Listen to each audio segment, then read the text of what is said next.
Este é o Poder Público, a semana em debate pela secção de política do Público. Suzete Francisco. São José Almeida. Maria Lopes. Viva, eu sou a Sónia Sapaz, bem-vindos ao Poder Público. Hoje temos dois temas inevitáveis na política nacional. O primeiro é o Congresso do PSD, que ficou marcado pelo rescaldo do chumbo da proposta de lei laboral e pela tentativa de Luís Montenegro de transformar uma derrota parlamentar numa afirmação política. E a seguir, o acordo entre PS e PSD para viabilizar a criação da Prestação Social Única, a PSU, um acordo que à primeira vista contrasta com o impasse total gerado no pacote laboral. Começamos pelo Congresso. O partido reuniu-se em Anadia, mais precisamente em Sangalhos, ainda com a poeira do chumbo da reforma laboral no Parlamento. E Luís Montenegro tentou recentrar o discurso no trabalho, nas reformas e na ideia de que a oposição bloqueia a mudança. Suzete, este Congresso, na tua opinião, serviu mais para unir o PSD à volta do governo ou para responder a uma fragilidade concreta, que neste caso seria a do Primeiro-Ministro, que acabou de ver uma reforma sua chumbada? Bom, eu não lhe chamaria com a poeira do chumbo da reforma laboral, chamar-lhe mesmo com um pedregulho em cima, que foi o que aconteceu no Congresso. A nota mais saliente que eu tiro do Congresso do PSD é que me parece que houve ali alguma indefinição. Não foi um Congresso que tivesse uma mensagem forte e clara para passar para fora, e acho que isso resultou em larguíssima medida do facto de, na sexta-feira, o Código Laboral ter sido chumbado e de o partido não teve tempo para digerir esse chumbo. As duas coisas distaram menos de 24 horas e o PSD não teve tempo para digerir porque, obviamente, o discurso, a ambiência que se estava ali a preparar para o Congresso não contava com o chumbo da reforma laboral, mas com uma aprovação da reforma laboral. Acho que isso virou as coisas um bocadinho ao contrário e o partido não conseguiu adaptar o discurso à nova situação. E isso tornou o Congresso do PSD foi uma profissão de fé. Em primeiro lugar, uma profissão de fé no mantra do PSD é o Partido Reformista, que é o discurso de sempre do PSD, mas nesta situação em particular, a afirmação é o Partido Reformista, bate de frente com o facto do partido não ter conseguido fazer aprovar uma lei, que era uma das suas bandeiras, portanto não se consegue ser reformista se não se consegue aprovar as leis, não é? E depois foi uma profissão de fé em Luís Montenegro, sobretudo no sábado, foi um verdadeiro desfile de rasgadíssimos elogios ao líder. E acho que isso também é sinal de que faltava ali por trás uma mensagem clara. Outro sinal disso acho que foi o discurso final de Luís Montenegro, em que ele apresenta 8, 9, 10 medidas para o futuro, um bocadinho avulsas, parece-me. Parece que estiveram ali a fazer uma lista, indo buscar coisas que estavam anunciadas, outras que não, outras que vão avançar já, outras que não se sabe quando é que vão avançar. Ali uma lista de medidas para provar que o PSD é de facto um partido reformista, mas pareceu-me um pouco avulso. Depois tivemos uma espécie de Conselho de Ministros em versão Congresso partidário. Eu diria uma passarela de ministros. Faço notar que no palmómetro do Congresso, Ana Paula Martins e Maria do Rosário Palma Ramalho, duas das ministras em maiores dificuldades no Executivo, foram as mais aplaudidas pelo Congresso, o que é curioso. E depois o Congresso termina com a eleição dos órgãos.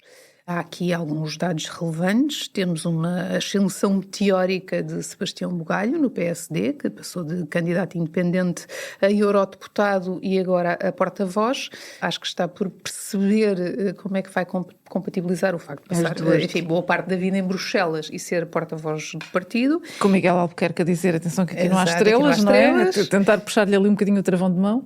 Sim, mas um porta-voz é uma pessoa que tem uma implicação quase diária, não é? Exato. Tal como conhecemos essa figura, é uma pessoa do dia-a-dia dos partidos. Bom, mas com o partido no governo tem a vida um bocadinho mais facilitada e com menos a fazer. E depois temos Pedro Duarte e Carlos Moedas a subir também à vice-presidência do partido. Não concordo que seja Luís Montenegro a preparar a sua sucessão. Acho que Luís Montenegro não está nada a preparar a sua sucessão, nem sequer a pensar nisso. Mas Pedro Duarte e Carlos Moedas são dois nomes incontornáveis no futuro do PSD, e o facto de passarem agora aqui à vice-presidência também dá um claro sinal disso. Não sei se não será sobretudo pelos cargos que desempenham, não é? Tem as duas principais cidades do país. Acho que isso foi um empurrão também, grande, também, não é? mas têm cada vez mais um peso muito próprio no Sim, mas PSD. tal como António Costa, Luís Montenegro também ainda está muito longe da reforma. A Ministra do Trabalho foi uma das que passou por essa tal passarela de ministros lá em Sangalhos e teve um momento forte no Congresso. Foi quando disse que a reforma laboral era um projeto do Governo, agradeceu o empenho do Primeiro-Ministro e deixou a ideia de que o Executivo voltará a insistir neste caminho, ou seja, não é encerrado. São José, ao envolver tão diretamente Montenegro na reforma laboral e no futuro, achas que a Ministra se está a proteger de ficar sozinha com o ónus do chumbo ou, pelo contrário, está a transformar esta derrota também numa derrota pessoal do Primeiro-Ministro e quer que ele continue a puxar por este assunto? Derrota pessoal do Primeiro-Ministro também é, não é? Porque o Luís Montenegro, desde muito cedo, ganhou grande protagonismo e liderou mesmo a defesa da medida. Mas é evidente que ela tentou proteger-se, porque não é normal que ela diga num congresso de um partido de que nem sequer é militante a frase que ela disse, não é? E que eu até posso lembrar, que é: se bem conheço o Primeiro-Ministro, lá iremos outra vez. Ela estava num congresso de um partido, portanto eu acho que isto é um bocadinho demais. E é que tentar comprometer o Primeiro-Ministro. Mas eu lembro que ela como Ministra, ela tem outra grande derrota, entretanto, que é a versão inicial do diploma da prestação social única, que é do Ministério dela, foi completamente subvertida. Eu sei que nós vamos falar disso depois, mas aquilo foi uma guinada de 180 graus que aconteceu naquele diploma. As condições prévias que o PS tinha posto e que pôs ali entram em choque com o espírito da proposta inicial. Portanto, ela tem uma visão para o setor de que é especialista, que é uma visão, quer na reforma laboral, quer na PSU, é uma visão mais à direita do que tradicionalmente o PSD sempre foi e, portanto, ela está a ter derrotas. Foi buscar o Primeiro-Ministro como proteção.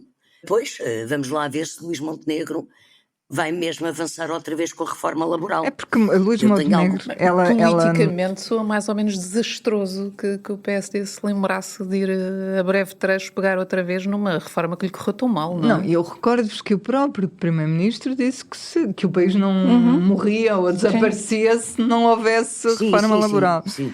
Portanto, aqui pareceu quase o querer obrigá-la a comprometer-se com uma coisa e se calhar não foi essa a intenção. Ela comprometeu publicamente, ela comprometeu. Sim, é verdade. Não é? O que eu acho que até é uma deslealdade da parte do Ministro estar a fazer aquilo. A menos que tenha falado com ele e que aquilo tenha sido tudo combinado entre eles. Pois, de qualquer forma não é muito bonito, não é muito elegante. Não é muito habitual. Verdade. Houve outra dimensão no Congresso, que foi o PSD a tentar colar. Já tinha havido no debate o PS ao Chega e, apesar de continuar a precisar de ambos, não é? Em momentos diferentes, para fazer passar diplomas que hão de chegar ao Parlamento. Maria, agora é contigo. Esta estratégia de atacar o PS e o Chega em simultâneo é sustentável precisamente para um governo minoritário que precisa deles para desbloquear algumas coisas no Parlamento? Seria uma forma, atendendo a que estávamos no Congresso, de mobilizar aquele eleitorado do PSD? Acho que já disseste tudo um bocadinho, não é? Porque ele é um governo minoritário, sim, mas também por ser um governo minoritário, que desde o princípio se sustentou em críticas tanto ao PS pela herança como ao Chega pelo não é não. É normal que este tipo de comportamentos é normal. Isto é quase, os congressos são assim um bocadinho um espaço do que o que se passa em Sangalhos fica mais ou menos em Sangalhos, neste caso. E, portanto, os congressos são sempre um espaço, sim, para mobilizar o eleitorado, ainda que eleições, em princípio, não estejam no horizonte. É sempre uma forma de levantar uma sala de congressistas, as palavras mais duras para os outros partidos, para a oposição e, sobretudo, para o principal partido da oposição, quando se trata de um congresso de um partido do governo. E, portanto, é absolutamente normal que se ataquem todos os partidos, se usem palavras fortes, se usem um discurso muito fortes, aliás, às vezes. É quase uma prova de vida e de vitalidade do próprio partido. Nos congressos do Chega, aliás, atacam-se todos os partidos. O do PS, em março, atirou-se muito ao Chega e andou ali um bocadinho em cima do muro sobre o que é que fazer em relação ao governo, não é? Havia críticas, mas também convinha que não fossem críticas muito, muito fortes, que era para o PSD e para o governo não os porem muito de lado, portanto... Sim, e para haver portas abertas e não portas fechadas, não é? Portas abertas e portas fechadas, exatamente, para haver portas abertas e não completamente fechadas. Até porque sabemos que, neste caso, os três partidos precisam uns dos outros. Estou a falar de PSD, com a representação do governo, do PS e do Chega. Este triângulo, que é de facto um triângulo, mas que se pode mover em dupla, não é? Eles precisam sempre de um dos outros. Portanto, terão sempre que se entender e terão sempre que se criticar uns aos outros, porque é assim que vincam as suas diferenças. E sendo um governo minoritário, há de precisar sempre ou do PS ou do Chega, consoante, já percebemos, não é? Consoante o assunto em que se esteja a falar. Agora, obviamente que o esperado era que o Chega fosse quase derretido naquele congresso, depois da surpresa que foi para toda a gente, incluindo para o PSD. Houve alguns que o derreteram, mas houve alguns ministros, inclusivamente, que falaram, Sim. dirigentes que foram mais críticos. Mas atendendo a congresso aconteceu um dia depois do chumbo da reforma laboral, seria expectável se o tom fosse muitíssimo mais crítico. E, aliás, mais duro ainda, achas? No equilíbrio entre os dois, acho que no Congresso e Montenegro acabou por bater mais no PS do que propriamente no Chega. Quanto mais bates, mais eu gosto de ti, mais ou menos, não é? Mas, enfim, sim, é verdade. É sustentável porque aquilo é discurso político e, portanto, não é ali que se vão quebrar, não é ali que se quebram relações ou que se queimam pontos. Não, eu acho que todos percebem que aquilo é discurso político e discurso político para dentro. A prova de que não se queimou nenhuma ponte é que a seguir vem a prestação social única e o PS e o PSD chegaram a acordo para viabilizar. Também é importante ir ora com um, ora com o outro, porque isso faz com que, se tu tiveres um fogãozinho, não é? Várias panelas, em que aquilo, ora uses uma, ora uses outra, ora te alimentes de uma, ora te alimentes de outra. E, portanto, nunca te falta a comida. É o planar à esquerda e à direita. Exato. Bom, este acordo que eu estava a referir entre o PS e o PSD na PSU aconteceu depois de negociações que mexeram em pontos sensíveis. Um deles era o canal de denúncias, o outro era o chamado trabalho social, o outro era a condição de recursos e a forma como os valores da prestação serão fixados e escrutinados. Suzete, quem é que saiu vencedor neste processo todo? Quem é que ganhou? O país ganhou 600 milhões do PRR, o que não é coisa pouca. Eu acho que a PSU acabou onde devia ter começado, porque nós falámos aqui nisto, se havia proposta que fazia sentido ser negociada com o PS, era esta, pelos antecedentes que tinha, pelo facto de ter sido o PS a pô-la no PRR, portanto havia ali... praticamente uma obrigação de a aprovar. Em vez disso, o Governo e o Ministério de Maria do Rosário Palma Ramalho, sempre ela, optou por uma proposta muitíssimo ideológica, que não tinha muitas pontes com o PS, e o PSD acabou por se virar também aqui, inicialmente, para o Chega. Aliás, se virmos, na verdade, no início desta semana, e portanto já pós-Congresso, e acho que voltando à ideia do PSD, passou ali o Congresso sem saber muito bem para onde apontar armas, o PSD continua a virar-se para o Chega no início desta semana para aprovar a PSU e depois percebe na terça-feira, quando André Ventura vem dizer, bom, se não aprovarem o que eu quero, vou chumbar isto. Acho que o PSD vê passar o filme outra vez da lei laboral, assusta-se e vira-se para o PS e ontem foi limpinho, um dia de negociações, 2 reuniões e os 2 partidos chegaram a acordo, o que mostra que não não há de ser assim tão difícil. Houve cedências de parte a parte, como tem que haver em qualquer negociação. O que Soares fez um rasgadíssimo elogio ao sentido de responsabilidade do PS, contrasta absolutamente com tudo o que vinha sendo dito ao longo da última semana, e aí está aprovada a PSU entre PSD e PS. Portanto, respondendo mais diretamente à tua pergunta, acho que ganha o PS e o PSD. Esta proposta tinha circunstâncias específicas, tinha que ser aprovada com celeridade, estava em jogo um dinheiro do PRR, portanto havia aqui uma obrigação de que isto corresse bem. E o PSD percebeu que havia enormes riscos que corresse mal com o Chega e virou-se para o PS, e os dois partidos chegam de facto a um entendimento. O Chega colocou mais uma vez em cima da mesa condições impossíveis, uma diferenciação entre portugueses e imigrantes que não parece aceitável, não parece sequer constitucional. O que Soares chegou a falar em desumanidade nesta proposta, portanto pode sempre aqui alegar que o PS e o PSD estão colados, mas a verdade é que também não faz vingar as suas pretensões, e sai destes dois processos seguramente como um parceiro de negociações nada fiável. Nada confiável. Desumanidade dita por Hugo Soares, quando foi o partido que propôs e que aprovou também na última legislatura o acesso à saúde por imigrantes, e não estou a falar só do turismo de saúde, estou a falar sobre a questão de imigrantes que estão cá a viver. Parece-me um bocadinho incoerente, mas pronto. Ok. Nesta questão toda, ficou, no entanto, a haver uma zona cinzenta. O PS disse que o trabalho social deixaria de ser obrigatório e passaria para um plano personalizado, mas pouco depois o PSD veio dizer que essa atividade solidária e social não cai e não deixa de ser obrigatória. O que eu te pergunto sobre isto, São José, é se é uma divergência real no conteúdo do acordo ou se são duas narrativas políticas construídas para públicos diferentes, no fundo. Eu creio que é uma questão de narrativa, uma questão de linguagem, para cada um ficar na sua zona de conforto e ambos mostrarem que não tiveram que ceder muito. Mas, de facto, ele é obrigatório, como já é hoje, dentro de condições individualizadas de cada situação social concreta de cada beneficiário daquela prestação. E havia um tom quase punitivo nos termos em que a proposta estava redigida, não é? A proposta de autorização legislativa, que agora são modificados.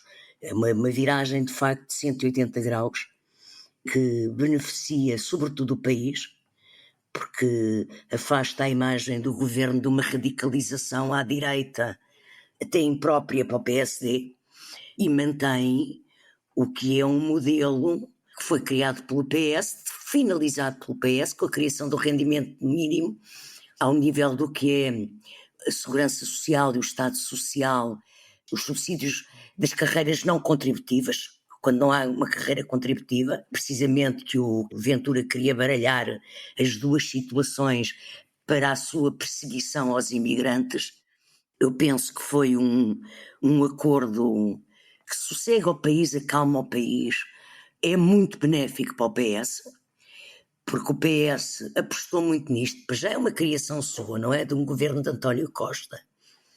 E depois, muito cedo, logo no início do mês, o PS mandou uma carta do grupo parlamentar, creio que assinada pelo Miguel Cabrita, o líder parlamentar Eurico Brilhante Dias e a Mariana Vieira da Silva, a impor condições, que quer negociar e a dizer quais são as suas condições, quais são as coisas que quer, e consegue ter uma grande vitória. Eu acho que conseguiu, porque acaba o canal das denúncias, a condição de rendimentos duplica no valor e depois permanece o quadro individualizado e com caráter, pelo menos ao nível da oratória, menos punitivo, menos moralista.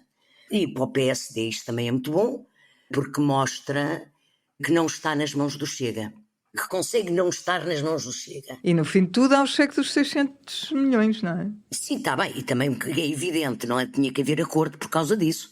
Agora o governo, que tinha entrado num tom tinha construído a proposta nos termos, com uma linguagem quase do Chega.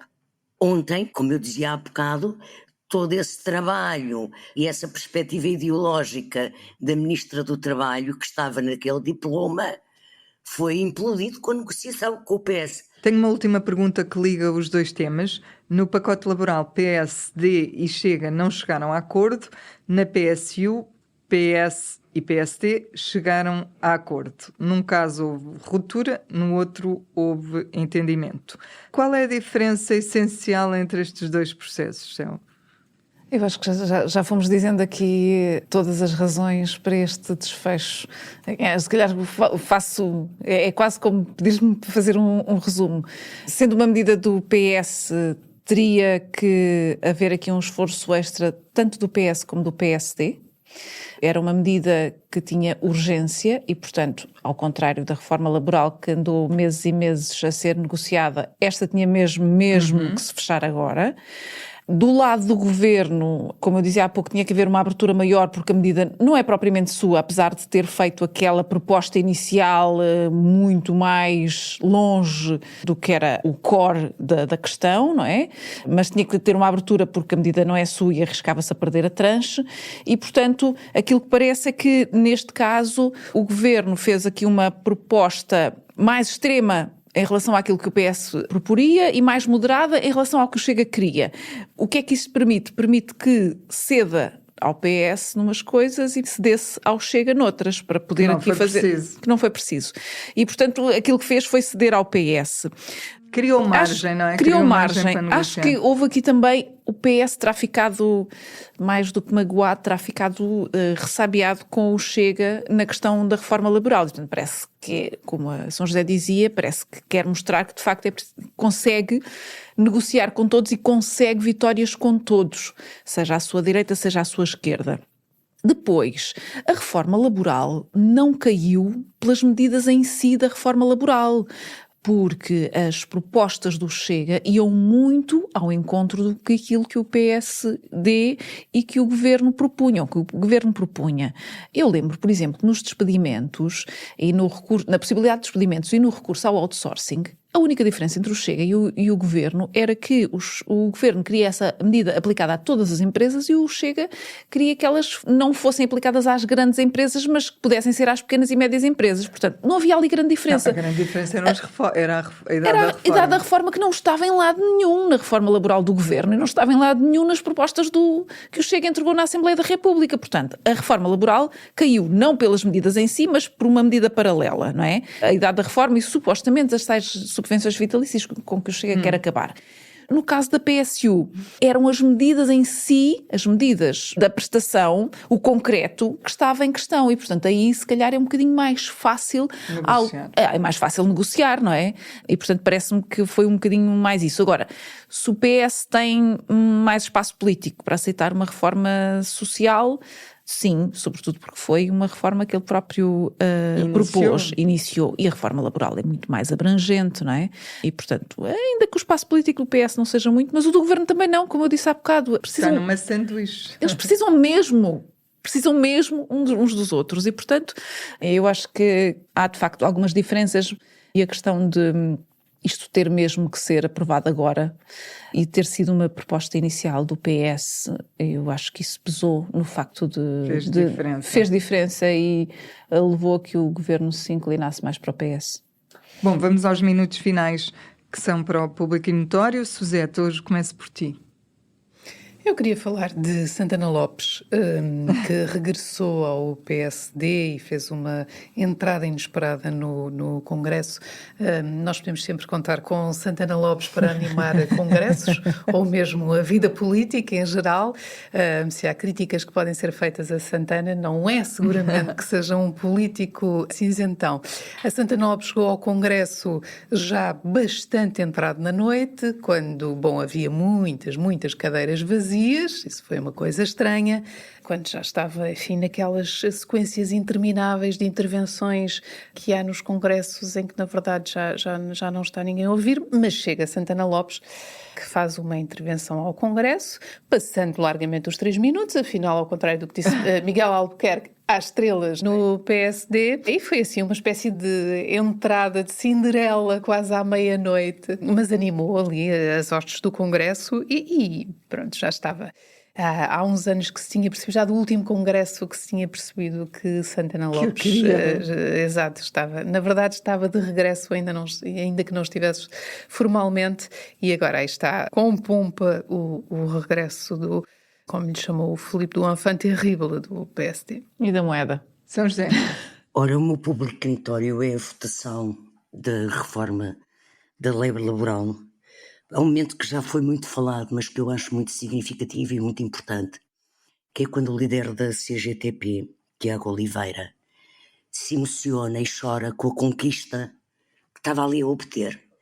E eu digo isto porque eu sou... Com a ajuda do Chega. Sim, mas isso não interessa, porque de facto foi a pressão da luta sindical, da CGTP e da UGT, que criou um clima, alertou o país para o assunto, pôs o assunto a ser discutido, e aquilo foi um momento de grande vitória. E eu acho muito importante, porque eu, além de ser sindicalizada desde sempre, mesmo quando era professora já era sindicalizada, antes de ser jornalista, já pertencia a uma direção do sindicato dos jornalistas, e acho que é muito importante, de facto, o papel do sindicalismo na democracia, e a prova disso foi aquela votação simbolicamente representada pela emoção e a comoção do líder da CGTP. Do Tiago Oliveira. Maria. Só é pena que isso tenha sido tudo pelo taticismo político do Chega, mas pronto, é a verdade. Se calhar há muito tempo que não havia uma medida ou um pacote ou uma reforma de um governo que fosse tão combatido pelos sindicatos. Atenção, não estou de todo a tirar fôlego aos sindicatos. Olha, eu vou subverter aqui um bocadinho as regras, porque vou regressar ao Santana Lopes, ou seja, vou fazer o público e notório, um público e um notório. O público é do Santana Lopes, porque para além daquilo que ele fez no Congresso, no NAU, no dia seguinte, na segunda-feira, ele disse que eu afinal começaram a fazer trocadilhos comigo da hora que chegava, que era a hora que eu chegava ao Lux, a discoteca, da meia-noite, mas não, eu cheguei ao Congresso às 10 da noite, só fui ao palco à meia-noite, etc. Mas o que eu queria salientar é que ele deu uma cacetada monumental no Pacheco Pereira, porque Pacheco Pereira foi muito crítico do seu regresso, de Santana Lopes ao PSD, e Santana Lopes, em direto na televisão, chamou tudo e mais alguma coisa a Pacheco Pereira, a dizer que ele é que devia ser expulso do PSD, e depois fez já sabemos, não é, as informalidades de Santana Lopes, e depois em direto estava a controlar as mensagens que ia recebendo no seu telemóvel, ia contar isso, e daí a 2 minutos já voltava a dizer, ele é que devia ser expulso porque ele se juntou à extrema-esquerda e foi fazer conferências para a aula magna contra as medidas de Passos Coelho, etc. Portanto, esse é o meu público. E o meu notório é sobre Luís Neves e sobre esta falta de comunicação, sobre o facto de haver uma lista de mais de 100 nomes que eram supostos alvos do movimento MAL, onde estaria um suposto ataque à casa do Primeiro-Ministro em Lisboa, em que Luís Neves meteu os pés pelas mãos sobre a falta de comunicação, e no Congresso, em direto na RTP, praticamente atirou as culpas para a nova Direção Nacional da Polícia Judiciária. Ora, Luís Neves saiu da Polícia Judiciária exatamente há 3 meses. Será que ele consegue convencer alguém de que ele não sabia e que a falha de comunicação na altura não foi dele? Eu tenho algumas dúvidas. Ou que não teve responsabilidades, não é? Sim. Obrigada às 3, à Suzete, à São José, à Maria Lopes, e obrigada também a quem nos acompanhou. O Poder Público volta para a semana. Até breve. Para não perder os novos episódios, subscreva este podcast do Público na sua aplicação preferida. Para além deste programa, há mais para descobrir em público.pt/podcasts. O Público fica no ouvido.